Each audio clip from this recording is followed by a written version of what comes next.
came in as an observer to see, and I was very curious to know how Sri Lankan theatre looks post-war. Since you had a very turbulent time, and I wanted to see how theatre was being used as a mode to get back the people to the arts, and maybe some kind of a catharsis or what it was.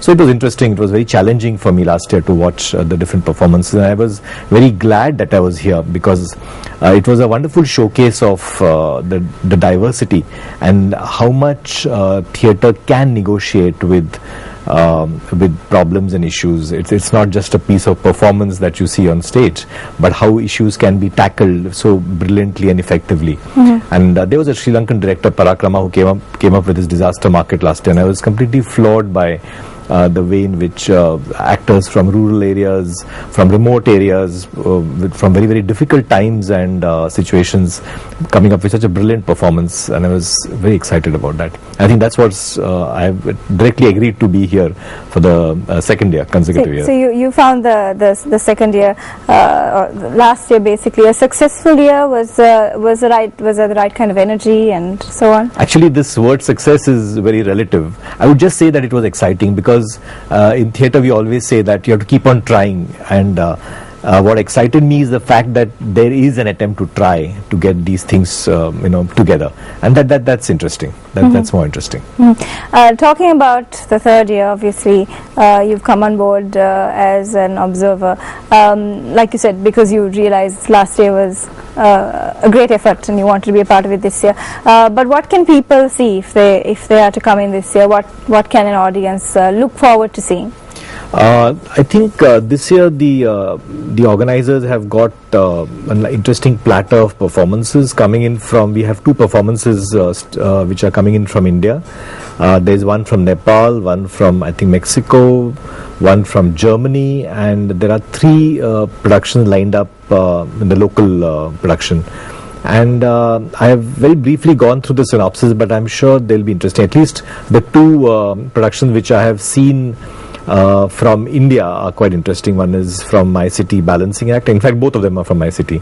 And the other one is got to do with the environment and the misuse or use or whatever of plastics, called Transparent Trap. And I have seen Parakrama's Caucasian Chalk Circle, which I can't pronounce the Sinhalese name for it, but it was a lovely performance at the recently concluded Kerala International Theatre Festival. And I think that's one thing I'm looking forward to seeing it all over again. Though language is an hindrance, but his actors are hats off. Yeah, and that's a very interesting thing about theatre. Sometimes, obviously, if you know the language, it makes it much easier and a much more pleasant experience for you to, take in everything that's been said. But it's again something that you can relate to. You relate to emotion, and you can, while watching someone, you know that they're telling a story. Going back to last year again, I know you mentioned Parakrama's piece, but were there other attempts that you thought were interesting in that respect, with that kind of emotion?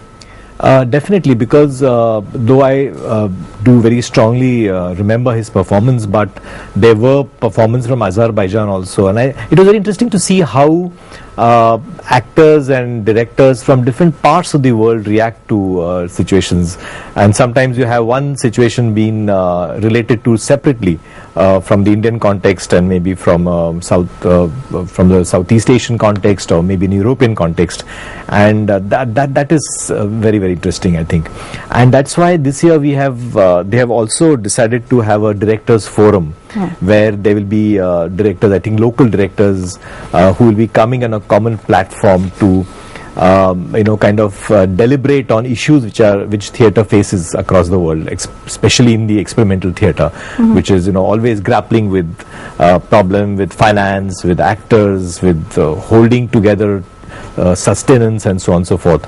So that is another thing which is going to be very interesting and challenging this year, and how theatre can negotiate with all these issues, which because when I've travelled abroad to all the different countries, I realized that problems are no different wherever you go. They seem to be on a common level, but the way in which you can negotiate with them, probably one can learn from the other. So I'm really looking forward to these 3 days of the Directors Forum also, which will run simultaneously with the festival. So the Directors Forum also runs every day after each of the... Actually, from 27th to the 2nd, we have the festival. So it starts and off today, that's going on right. to the 2nd. That's right. Yeah. And on the 29th, 30th and 31st, we have the Directors Forum, which will be in I think, the morning session from, I think, 10 to 3, and then we go in to watch the performances. So you first go into that, you have these discussions and promoting a dialogue amongst people, kind of using those ideas, and hopefully I guess it's also a part of using all that information that you have to maybe next year or the year after. Obviously it's not necessarily that you'll have a play coming out in a year, but maybe sparking some form of inspiration that someone will take away and come back and with. this is very interesting to have this kind of interaction and the brainstorming, which might just churn up something creative, and it might create some kind of a platform for global understanding, which I think it's really necessary in today's context. Yeah. Let's talk a little bit more about the Colombo International Theatre Festival when we get back after this short break.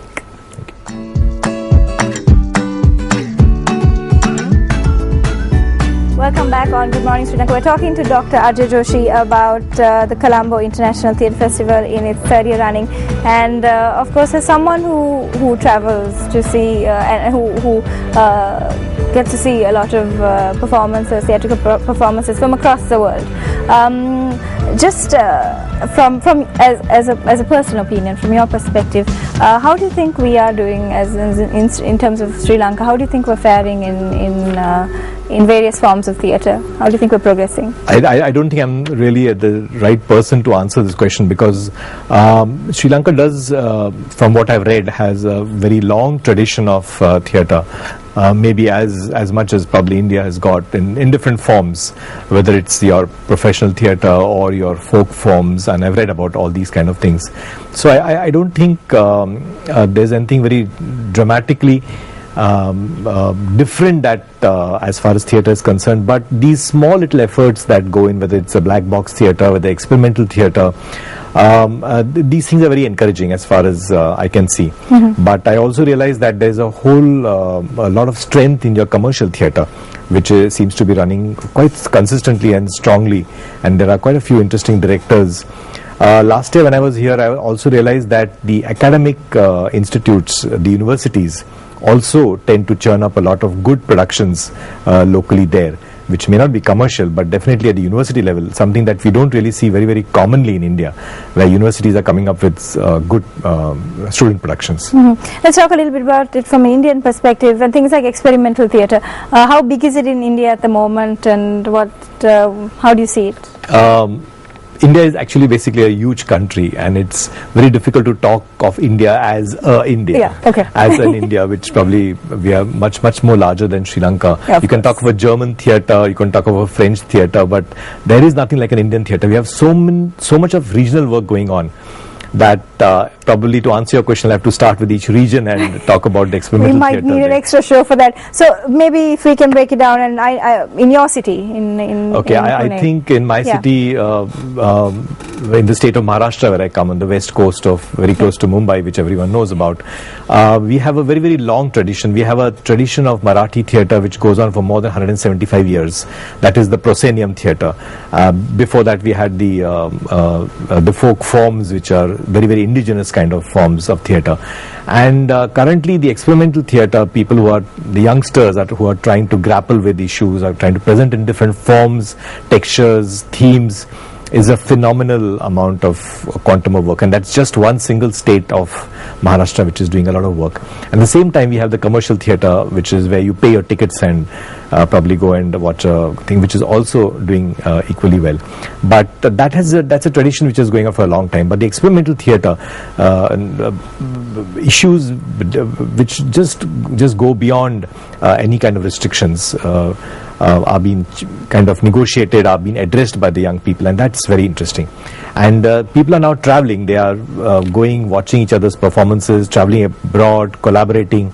So you see a lot of inspiration coming from all walks of life as they go and watch performances. And that's really how it should be. You should be feeding yes, into each other's work. Yes, that's right. And you mentioned people are going, they're traveling, they're going to see various kinds of performances. You yourself are here as a result of wanting to go and take a look at things.